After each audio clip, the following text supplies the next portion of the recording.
Assalamualaikum warahmatullahi wabarakatuh. Selamat pagi anak-anak. Saya mengucapkan selamat memasuki tahun ajaran baru.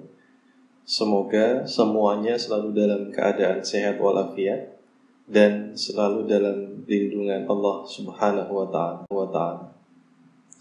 Pada kesempatan kali ini, saya akan memberikan video pembelajaran materi Aswaja. Saya harapkan anak-anak semuanya memperhatikan dengan seksama, dan nanti di akhir materi ada evaluasi yang harus dikerjakan sesuai dengan apa yang sudah kita pelajari pada kesempatan kali ini. Apabila ada hal-hal yang ingin ditanyakan, bisa melalui chat atau panggilan via WhatsApp. Baiklah anak-anak semuanya, mengawali pembelajaran kita pada pagi hari ini, marilah kita bersama membaca Al-Basmalah. Bismillahirrahmanirrahim. Pada materi Aswaja di kelas 12 masih ada banyak korelasi ataupun hubungan dengan apa yang sudah pernah kita pelajari, baik di kelas 10 ataupun di kelas 11. Pada kesempatan kali ini kita akan belajar mengenai khittah. Apa itu khittah NU? Apa itu dasar-dasar paham keagamaan NU, dan yang terakhir adalah bagaimana sikap kemasyarakatan NU. Khittah secara bahasa berarti garis yang diikuti ataupun garis yang ditempuh.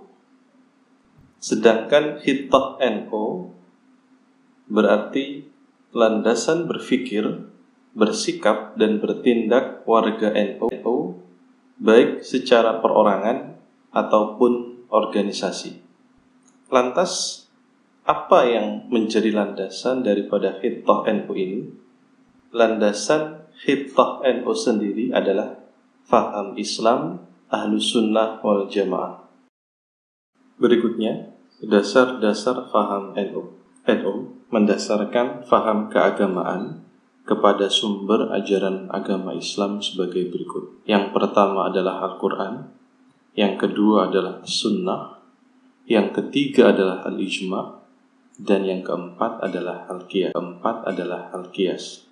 Al-Quran sendiri merupakan kalamullah yang diturunkan kepada Nabi Muhammad SAW melalui perantara malaikat Jibril, diturunkan secara berangsur-angsur. Kemudian berikutnya As-Sunnah. As-Sunnah merupakan segala sesuatu yang bersumber dari Rasulullah SAW, baik itu berupa perkataan, perbuatan, takrir ataupun ketetapan. Yang ketiga Al-Ijma'.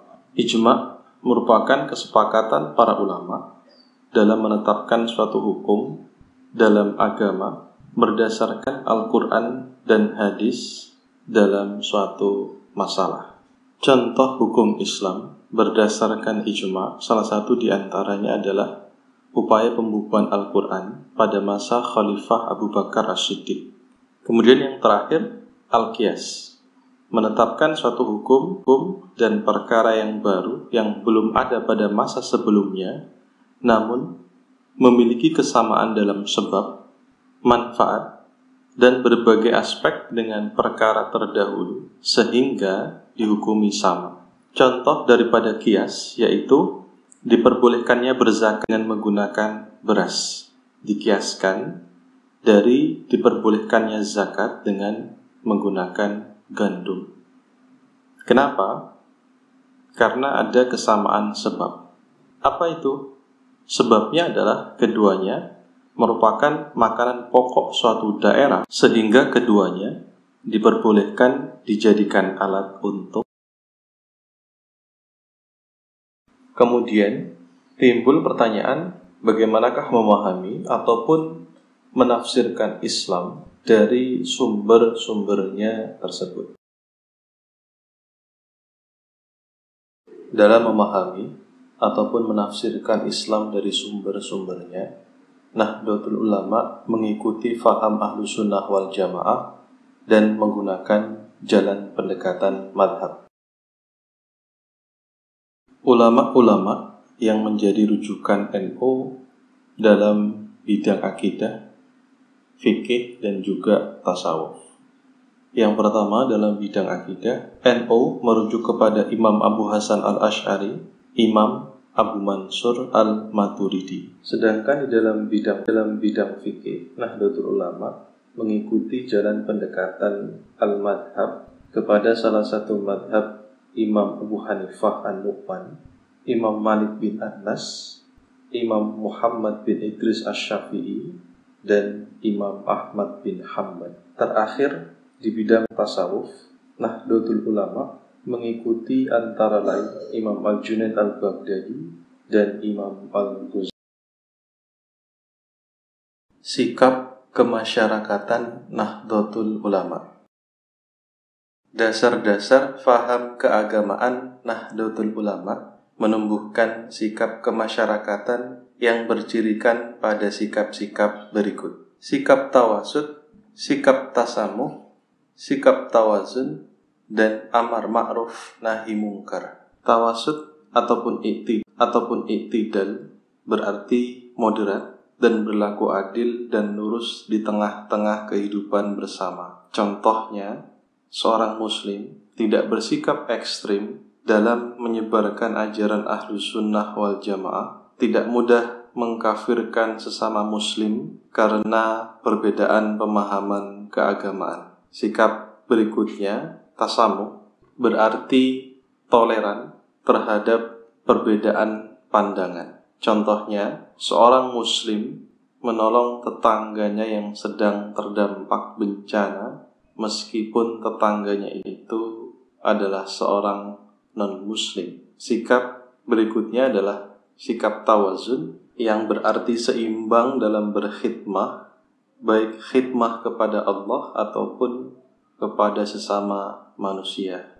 Contohnya, seorang ayah yang bekerja keras mencari nafkah untuk keluarganya, akan tetapi ia juga tidak lupa mengerjakan sholat sebagai bentuk ibadah kepada Sang Khalik.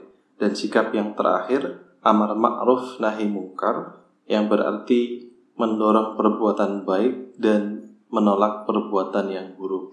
Contohnya, seorang siswa mengingatkan temannya untuk mengerjakan sholat. Baiklah anak-anak, untuk tugas sebagai evaluasi pembelajaran kita pada kesempatan kali ini, silahkan kalian jawab pertanyaan yang ada, kemudian tuliskan jawabannya pada kolom komentar, capture jawaban kalian, dan kirimkan melalui WhatsApp saya. Baik, ini materi yang bisa saya sampaikan pada kesempatan kali ini.